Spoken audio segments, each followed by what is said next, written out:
What's up, everyone? It's your man, William, and I'm a diner guy. And you're listening to American Diner Stories, the podcast. And I'm here today with my good friend, producer Glenn. What's up, Big W? Oh, nothing. We're got an exciting podcast today. Yes.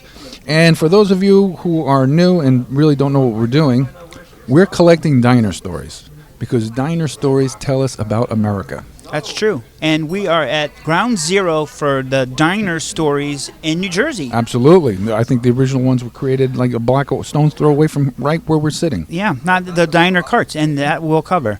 But we have a special guest host today coming with us. Michael Gabriele. That's right. He writes the greatest books about Jersey diners. Yeah. And he's agreed to come on and do a guest host every other week. So we're excited to have him. Honored to be associated with him. Yeah, totally. And we get to talk to who today? Bill Anagnostos. And if you don't recognize the name, he's the owner of the 4-Star Diner. And we're going to talk about history of his diner and the town. And we're going to just cover general history overall. Legendary owner of a legendary diner. Yeah, totally. Now, enough of us yik-yakking. Let's get on to the real stories. So, Michael, thank you for coming on our podcast and being a guest host. All right. Thank you. And we want to talk, and we had like a really cool sidebar conversation earlier. We were waiting for Glenn to come in. And you were saying that there were some really key diners that you think that are essential to our area that you thought had great stories. You always get a good story out of a diner and the people that work there. As was told to me, and I repeat it a number of times, especially when I'm doing my library programs, diners more than a place to eat. Food is only half the meal. That's the classic quote. Mm-hmm. I didn't make it up. Somebody else did. And that's true. You go to a diner, it's a comfortable place, and it's an informal place. You can go there any time of the day or night. You can get breakfast anytime you want. You get good, wholesome American food, unpretentious. Usually it's very affordable. And the food is good. The food's a draw. But to me, if you're really a fan of the diner business, the real draw is when you get there. The people you meet, the people you talk to, the owner of the place, the waitresses, the customers, the stories that come out of that, the people that you meet sitting at a counter. There's always people in motion. There's people going from here to there, point A to point B. New Jersey, we're the corridor state, so you got to go through New Jersey wherever you're going. Mm-hmm. To me, that's really the essence of a diner. The subtitle of the book, Stories from New Jersey Diners, Monuments to Community. These are places that communities take pride in, that they adopt these diners, like the 4-Star here in Union City, mm-hmm. or the Summit Diner in Summit, or the TikTok in Clifton. It's part of the community. It's part of the culture. It's part of the spirit, part of the mythology of New Jersey. So that's really what a diner is about. One of the things that we're fascinated about is not just the diners and the owners, but the buildings and the history behind the buildings. Now, this diner we're in is a PMC diner, mm-hmm. and it's a Durafity in New Rochelle. Did I say it right? Durafily. Okay. Yeah. Tell me, and the PMC diners, it's Herbert, right? Mm-hmm. And we had a phone conversation with him. He is one of the nicest guys, but he didn't really open up until I mentioned your name. I had the name drop, okay? Then he came on, and then he told us everything. I've met him a number of times. Yeah, he's a good guy. He's not very technology-driven, because he just said he just got a fax machine. So we thought, well, that was kind of... No computer, no cell phone. Nope. He's got an old-fashioned drawing board. He's the essence of what you call old school. Mm-hmm. And he's one of the great golden age diner builders that's still alive and kicking and still doing consulting work. Yeah. He just designed and had built this beautiful entranceway. Okay. At Paul's Diner on Route 46. This great, this grand vestibule, arched vestibule. It's like a work of art. He's been doing this ever since the 1950s.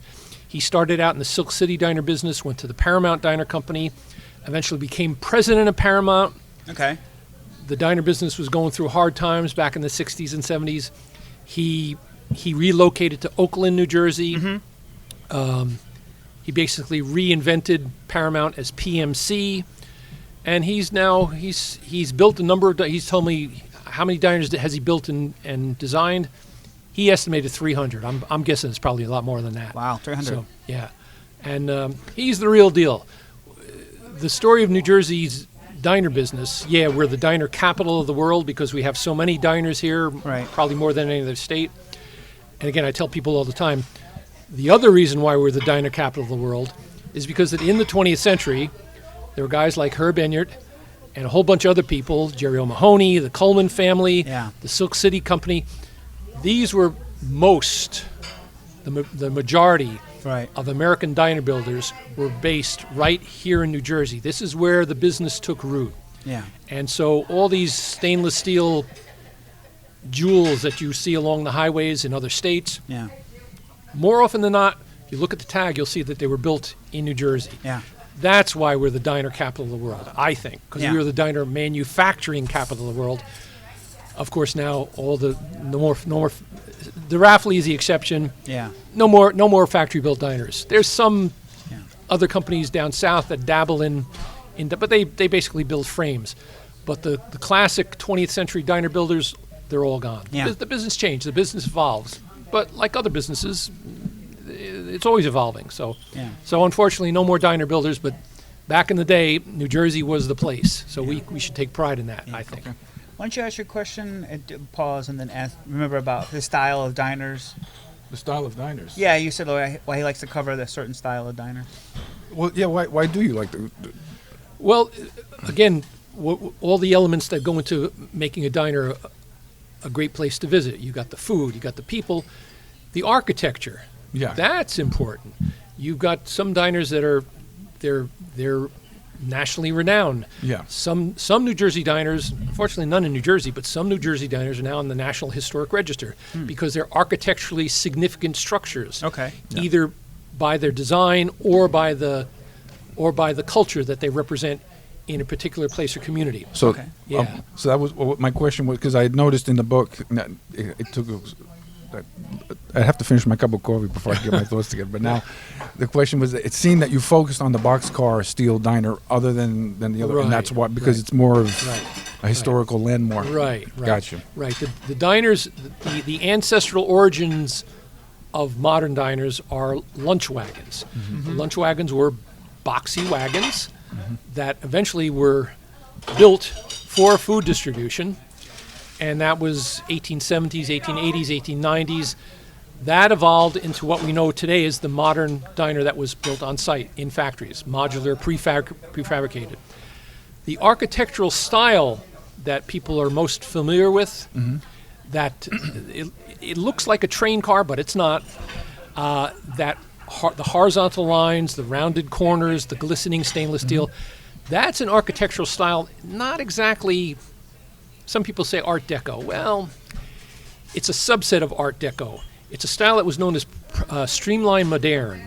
Okay. And that style came out of the American machine age. And that was a period basically between the end of World War I and the start of World War II. And that, in America, this was the age of industrial innovation. This is when streamlining and speed, and there were streamlined designs for locomotives, the GG1, streamlined designs for gas stations and apartment buildings, in cars, in boats, in planes. How fast could something go? Well, the diners picked up on that design. It's kind of a minimalist design concept, but you've got that horizontal look. It's the idea you're trying to capture speed in an architectural design. That design philosophy actually even went down to kitchen appliances. You had that streamlining of kitchen appliances. So that's the classic era that when people when they think about the retro look that they like, that's where it comes from. Okay. And that continued, and then eventually there were other architectural styles that took over, the more modern styles. Yeah. But that came out of the 20s, 30s, 40s. By the 1950s, started changing again. Yeah. So that's the that's the classic look. That's the classic manufacturing Because style. the old Boulevard Diner had, I would have used Art Deco, but it's not. It's Streamlined moderne. Streamlined moderne, and that explains, the pictures that we've seen. I mean, as a very small kid, I remember. But I learned something. Again, the American machine age. Okay. Yeah. So And then the one that in the 50s, what would that be called? Because the Tenafly Diner right is in that type right. of. Well, the 50s, there was, I mean, modern is sort of a dated term nowadays, but you had the bigger picture windows. Yeah. You had that zigzag roof line. Yeah. Yeah. You had a different look on the inside of the diner. They were very innovative, these companies, and that's how they would follow. They would the rounded corners. They would build a big marquee in the vestibule. All those sort of elements went into the design of diners until eventually, no more factory-built diners. Yeah. But now they're site-built, which I think is fine. I think at some point they'll go back to some factory-built diners because I think manufacturing itself is becoming like, how do you get there at the cheapest cost? And the best way to do it is to build it and modularly connect it. I wouldn't be surprised because the trend has always been, like, since the 1960s, everybody wants bigger diners with more space and big features and big neon lights. Well, that's fine. That's got its place. That represents, again, the evolution. That represents a design style, and you see a lot of those. A lot of those are on the highways, and they're very nice places. Yep. But things go full circle. Don't be surprised if maybe 10, 15, 20 years from now, maybe people who run diners are going to say, well, I really don't want a big diner. I like the idea of a little neighborhood diner. I don't want 300 seats. I want 80, 90, 100 seats. Don't be surprised if it goes back to that smaller style, and they'll decide, well, instead of building this on site, we should build it in a factory, make it prefabricated like they used to do, and then just truck it to the place like they used to do. Yeah. Put it together like they used to do, and then everything would be built in. All the utilities would be built in there. The kitchen would be built in. Right. I wouldn't be surprised if they went back to that. That's things go in cycles. All right, so and a follow-up question is, I think that, and I went to Johnny Prince's Bayway Diner. Johnny Principato, I think his name is Johnny. Oh. Johnny Prince. Nice Johnny guy. Prince in Linden. Yeah, totally nice guy. But that is like a travel trailer office that he told me. Yeah, it's a trailer. And it has 8 stools, I think. Yeah. And I think that is the kind of ones I'm thinking, like, they're small. You could buy it. It could be manufactured. You could drop ship it somewhere, literally, like a shipping container. Build a restaurant. Because he really expanded the outside of the dining experience. Got tables outside. Outside, yeah. And then when the weather's bad, everyone just kind of goes in. But it's really a takeout place. Right. I think that is one of those where a benefit that a factory on-site built diner would actually benefit. Well, see, Johnny Prince he's a smart guy. Yeah. He knows his customers. Yep. He knows his demographics. That little diner, basically a trailer that's been renovated. Totally. That's right in the Linden Industrial Park. That's right. Most of his customers are truck drivers. Yep. They want to park there. They want to get in. They want to order, maybe eat a little bit, have a cup of coffee, and they want to get back on the road again. So he doesn't need a lot of tables. He doesn't need a lot of booths. That's perfect for that little corner of New Jersey, and he realized that, and that's the diners. That's what makes it. That gives it its character. Yeah. I think the Bendix Diner is another good example of a truck stop. That's definitely a truck stop. You can still see tractor trailers parked there. Yeah. And it's got enough seats and booths for people to sit if you want to sit. But I think that would be like, I think that, and because I cover the restaurant scene in the Jersey City, Hoboken area, that everyone has this like overpriced, the rent is too expensive, and that's why the restaurants don't last. But I think that you're going to see these little travel trailers get hatched like food trucks, but more permanent, and they're going to find little areas to nestle and to be part of the community. I think we're going to see that again. And the key there is, and people in the diner business, they've realized this now for a long time, they own the property in addition to owning the diner. That's the key. Because they're on a particular site. The landlord changes. The landlord says, well, I know you have a nice business here, but guess what? You have to move because I want to build a 4-story multi-use building. Yeah. Well, they got to move or else the place gets torn down. Yeah. And so that's the key there. So they own the diner and they own the property. Yeah. That's the thing. I think that, and that's what your Papu did, right? He bought the property and they built an amazing diner. Yeah, right. Papu. Yeah. And that's being a good business person. Yeah. Overall. Right. Now the Bendix, they're smart because if you notice, they did expand a little bit, but modularly. That's a master diner built in Pequannock, probably 1947, 48. Okay. What they were smart with, they kept the big, long, triangular parking lot. Yep. The truckers can pull in, Yeah. and they're very comfortable for them to park. Yeah. Right on the intersection of 17 and 46. Yeah. So that's a truck stop diner. Totally. Yeah. That's again, it suits their business. That's Right. the clientele. They realize who their customers are. Yeah. You don't see a lot of that either anymore. I mean, our area, there's a lot of highways and byways and everything interconnected. But when you get out of our area, you don't see a whole lot of like traditional truck stop diners. No. It's a different culture. When you get to the Midwest, you got like highway grills. You've got you've got drive-ins. Yeah. But no, the diner concept doesn't really translate when you get past Pennsylvania, Right. maybe a little bit in Ohio. It's not what those people are used to. Right. Diners, people know diners here in this northeastern hub. Yeah. Right. So again, it's and the diner probably since the 1960s. Mm-hmm.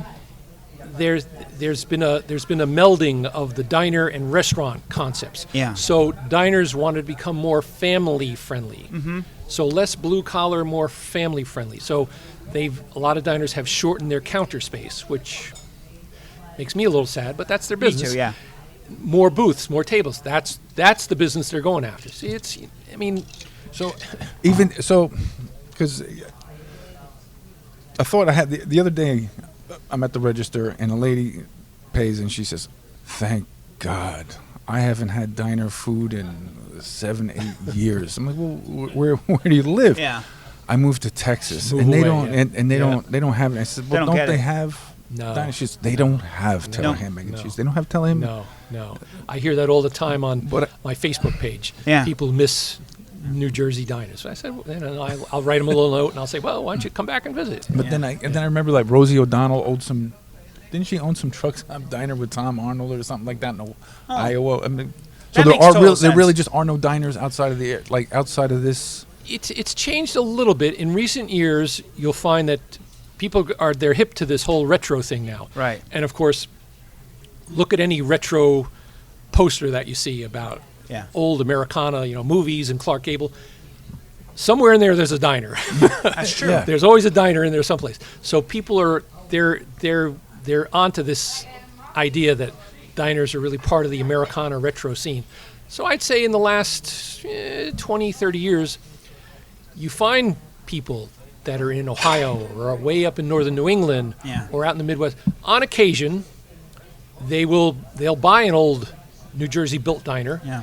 renovate it, and they'll set up the business. Ah. And now people will say, "Oh, wow, look at this! This is pretty Yeah. cool. Where did this thing come from? I never saw anything like this before." Now but that's the few cases. Few Right. cases. It's still the business is still right here, New York, Pennsylvania, New Jersey, Connecticut, Massachusetts. Yeah. That's Yeah. really where the diner whole business Northeast is. Yeah, corridor. the Northeast corridor. Yeah. A good example of what you're talking about, though, is the diner they sold on eBay. And you actually had it, you featured it on your Facebook group. Yeah. And yeah. if you don't know, plug your Facebook group right now. Oh, it's the history of diners in New Jersey. Okay, there you go. Join it now. Yeah. Talk about that one, because you knew the owners, right? You Right. met them. Right. Yes. And they sold it on eBay, which... Sandy and Thomas, they ran that place for over 40 years. Wow. They owned the property. They owned the diner. It was the Crossroads diner. Mm-hmm. That's way out in western New Jersey, where Route 46 is basically a 2-lane road, and it was at the corner, at the crossroads of 46 and 519. Okay. Oh, And- that's and- up in Sussex County. Well, Warren County. I Warren think. County? Okay. And if you go, it's like you keep going, you'll be hitting the Delaware Water Gap pretty Yeah. soon. Okay. So they ran the diner for many years. They were very successful. They had all these people loved them, all the generations of waitresses. They said that back in the 70s and 80s when the dance halls would let out at 2:00 in the morning, everybody went to the diner. That's where the real party was. Okay. So they had great stories to tell. They've had a good life working the diners. They knew they were going to retire. They sold the property. Dunkin' Donuts, I think the company that runs Dunkin' Donuts, bought it. And then they were hoping that someone would come along and buy the diner and maybe move it somewhere. They were really worried it was going to get trashed. It was Right. just going to be wrecked, because that's the easiest thing to do. Is Yeah. just tear it down. That diner talk about one of a kind. That's probably the only diner built by a very short-lived company in Kearney called the Campora Company. Yeah. Probably the one and only diner that they built. And Campora worked for Jerry O'Mahony. And the Campora tag was on the diner.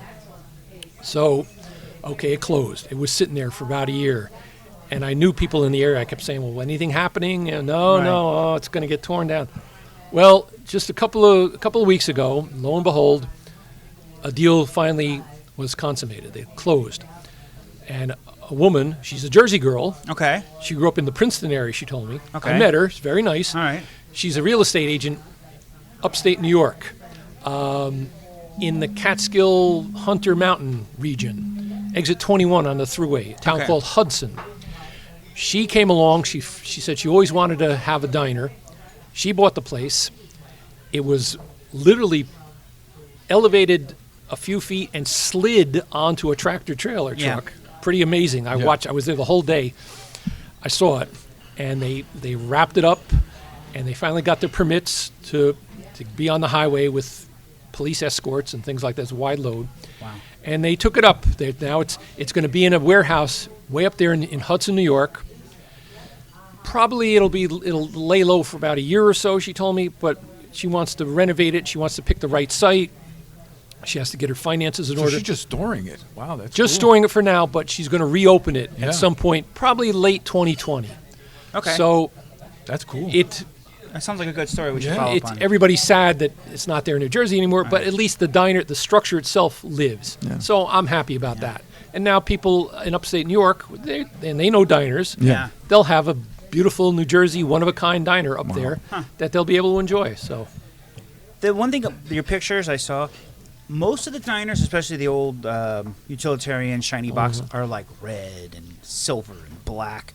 That one was green highlights. yeah. That And I find flex glass, I think they call it. It's inlaid in between the horizontal lines of the stainless steel. Yeah, it's a look. Yeah, it's a look. But most of the diners that I've seen are all like the one we're in. Yeah.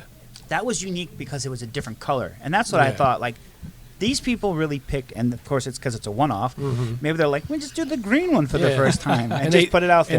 And that green look continued on the inside in the interior. See, Yeah. that's the part. Like, it's hard. If you're listening to the podcast, it's hard to see where we are now. It's hard to see the interior unless we describe it and show pictures. But that's the beautiful part about going to a diner: the experience of sitting down at the table. And sometimes there's a jukebox.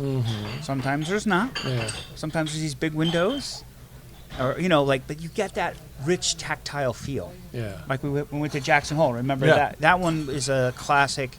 They had pink, which I thought was beautiful. I thought, Potsy and Fonzie were gonna. Yeah, that's totally the vibe they were going for. Yeah. Joni. Pink is the color at the Salem Diner, way down in Salem County. Okay. Now, interesting thing, most diners, their neon lights are pinkish and bluish. Yeah. Pink, way back when, that was actually the male color. Blue was the female color. I didn't know that. Yeah. Oh. It switched.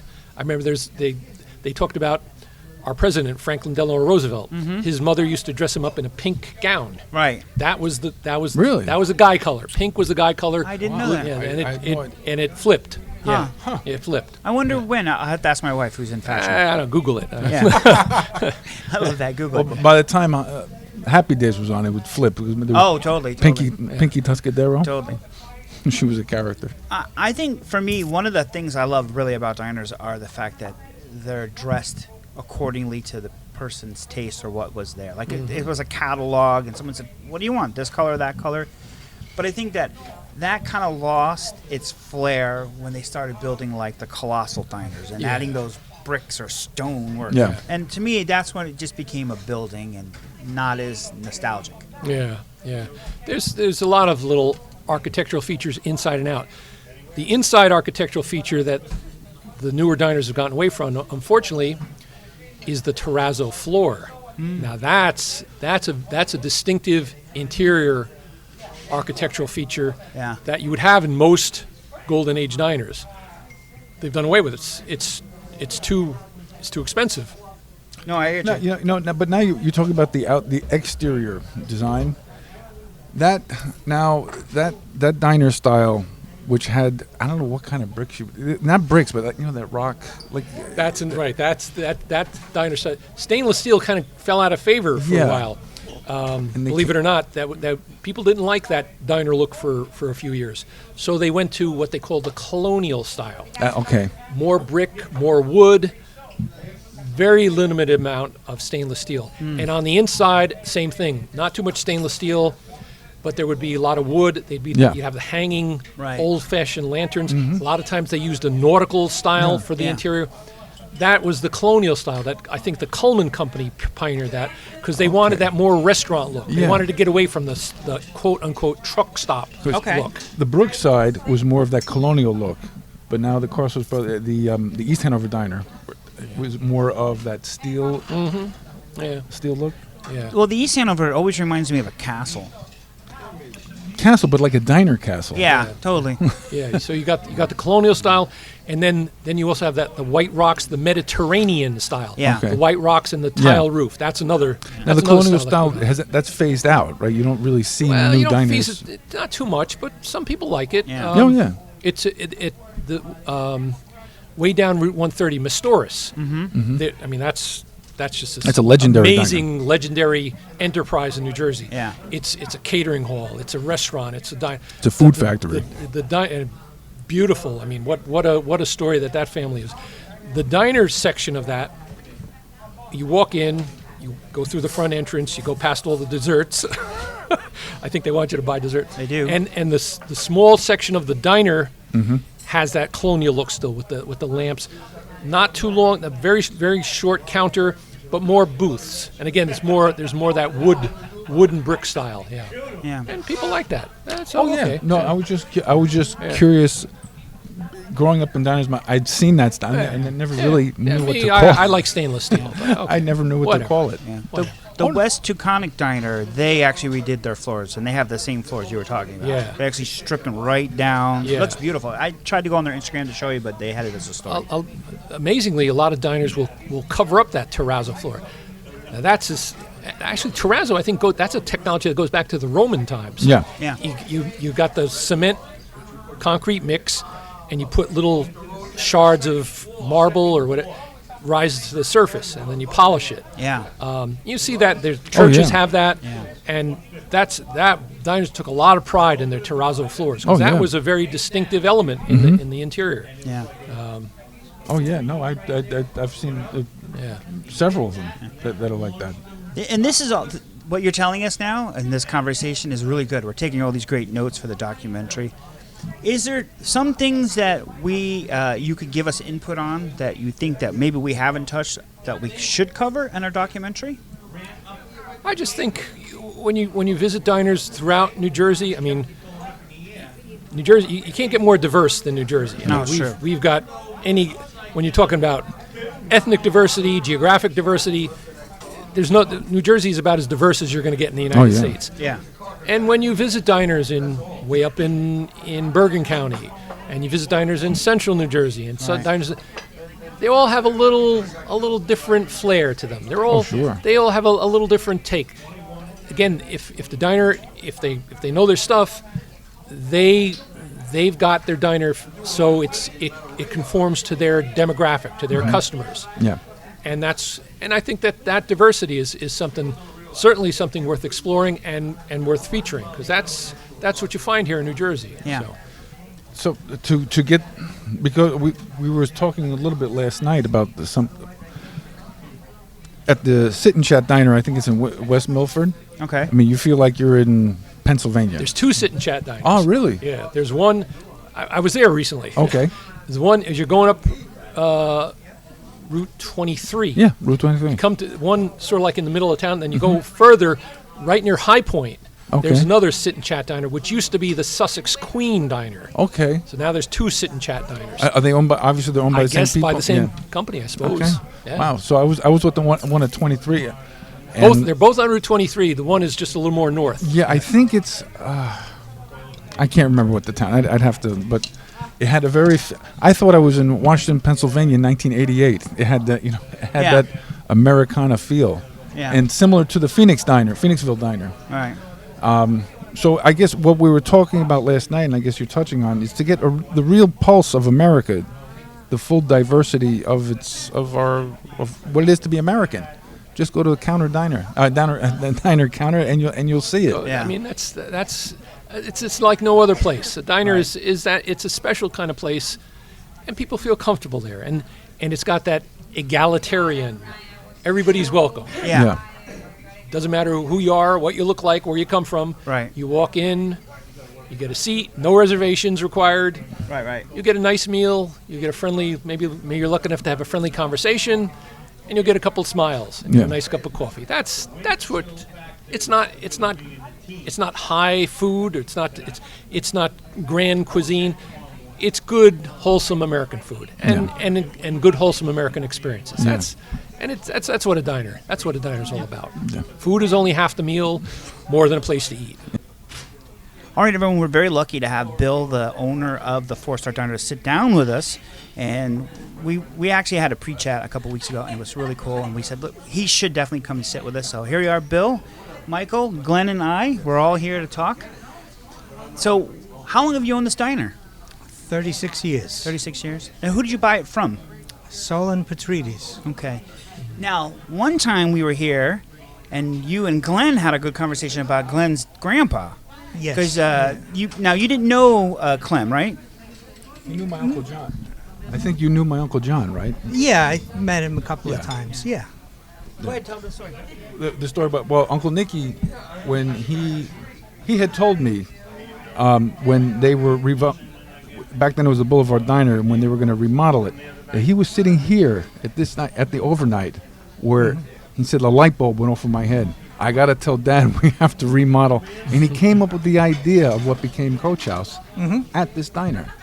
Okay. So it was for me, it was a cherished spot, and I've heard about this place for years, but I didn't until I moved 48th Street, and I lived here in Union City for a while. I used to come for breakfast. And I always, just as a colleague or as a peer, you do a great job.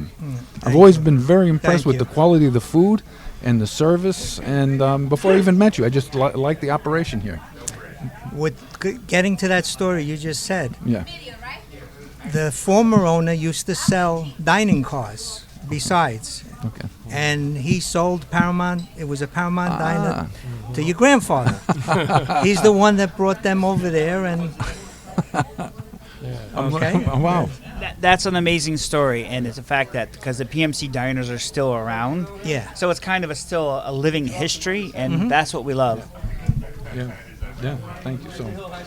And before you and Michael were having a conversation about the town and how this was West Hoboken, and remember the Yes. So Michael, you want to jump in here and ask? Long ago this was called West Hoboken. Now, when was this diner? Was it a smaller stainless steel diner originally, and they expanded it? Yeah. Technically, on the deed, this is Weehawken. Okay. Weehawken Township. There used to be a strip. Everything comes together here. Yes, and it goes down to the cemetery there. And the deed shows Weehawken Township on the deed, the original deed. Oh, the original deed. Okay. What year is the deed is written on it? That I'm not sure of, but it's quite old. Here originally was a horse-drawn wagon, which was across the street. Okay. And when the telephone company got built there, they moved it here. This used to be a used car lot, and they just put it here permanently, took the horses away, and that's where the diner formed. What year was that? Do you remember? It was in 1950-51. I'm not sure on the date, but it was years before. It was across the street. Yeah. And then they moved it here. And they just moved the diner cart over here? With the horses, took the horses away and left it here. That's great history. Yes. There's a big push now in Union City to call part of it West Hoboken again. There's because the realtors want to. And that I don't think Mayor Stack wants that. Oh, no. Mayor Stack definitely won't. But I'm saying, that brings a different nostalgic to the area. Yes, yeah. Do you think that, and because I live in Jersey City Heights, and I've seen it change over the last 11 years, have you seen a change of different people coming in to this area as your customer base? Yes, you see more. I don't know if you can't call it younger generation because they're redoing all the apartment houses Yeah. and where they do them, and you're getting a little higher end clientele. Right. Have they asked you to change your menu, or have you thought about updating your menu in different ways? No, we do that regularly every couple of years. Well, I know my Uncle Nick and Uncle John. If they heard that you were doing something, well, this was like a touching point for them, the menu, because they always liked your menu. And like if they saw you doing something interesting, they're doing it at 4-star. We gotta, Johnny, we gotta do it. So. I have a question, and this is strictly about the history of this diner. How many components are built into this diner? Well, the original is on that side on the corner, Okay. and they added this in this section here, the dining room 71, Okay. and I guess that's it. So it's really the other side and this side, two So- separate parts. Is it 4 parts? Like Yes. 2 and 2? Yeah, 2 and 2. This is split in half, and that was split in half. So Yeah, we'll it's show 4 different pictures for parts. everyone listening to the Yeah. podcast. Was it all built by PMC, Paramount? Yes. Okay. What is your vision for your diner going forward? Like, how long? Do you have an heir apparent? Someone that will take over? I got my son, but not right now. Okay. Yeah, you're not ready to give up the reins? Yeah. Yeah, that's good. You said you've owned this diner for 30. 36 years. This is Now, 37th going on. before 36 years ago, were you in the diner business? Were your parents in the diner business? Your grandparents? Did you come from a diner dynasty? No. My brother was in the restaurant business. Okay. He had the old Oyster Bay in the early 60s. Oh, I'm I not don't know familiar. if you know that on 38th Street. 49th Street here in in Union City. here in Union City. Okay. And then he had a lunch wagon Okay. after that. Okay. After that. And then he was in New York, and then he came here. Well, what inspired you to get into the diner business? We were Your brother? looking for no. He was looking for a business. And, Okay. Yeah. He was working. He had a deli in New York that was with leases, so he wanted to buy some property, Okay. and we came here. All right. How'd you learn about food? From your brother? From his cooking? How'd you pick Yeah, it up? basically. Yeah. Yes. Yeah. Yeah. You didn't And go my to, other brother John was working since he was 13 in different restaurants and Okay. Yeah. all over. You Yeah. know. Do you do a lot of cooking still yourself now, or No, you're more no. on the management front end Yes, side? more- I'm Yeah. outside management. Okay. One of the things that Glenn's Uncle Nicky said, and he'd sit me down in the basement of the CH, and we would talk, and he would say, like, this area was nightclubs, and during World War II, all the sailors would run around, and the Air Force personnel, and they'd all have a place to come before they deployed out.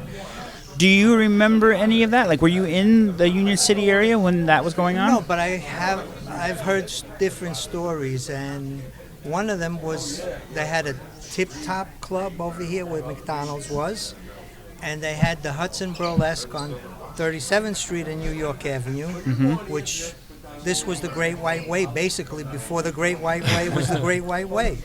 It was on the burlesque. All the comedians used to come in. That's Jack what he told me. Benny and so this was the place to be in Union City in the I guess the 30s and 40s. Yeah. It's funny how the history of the town comes out when you get a couple people around the table. Yes, yeah. So, Also on 38th Street, next to the gas station there, 38th or 39th, I'm not sure, was the big factory building. From what I hear, okay. they had one of the H-bombs in there. Ooh. Wow. Ooh. That's pretty The big. second one, The yes. second one. Oh. That they never dropped. Oh, they never drop. Okay, so it's Fat Man, Little Boy. I don't know what that would be the third one because they dropped two. Okay. Yeah, one they had here, or they assembled it there, or something. Yeah, that makes total sense. I know that this area was definitely all towards war production because you have like factories, You had a gun. armament down around the On- corner.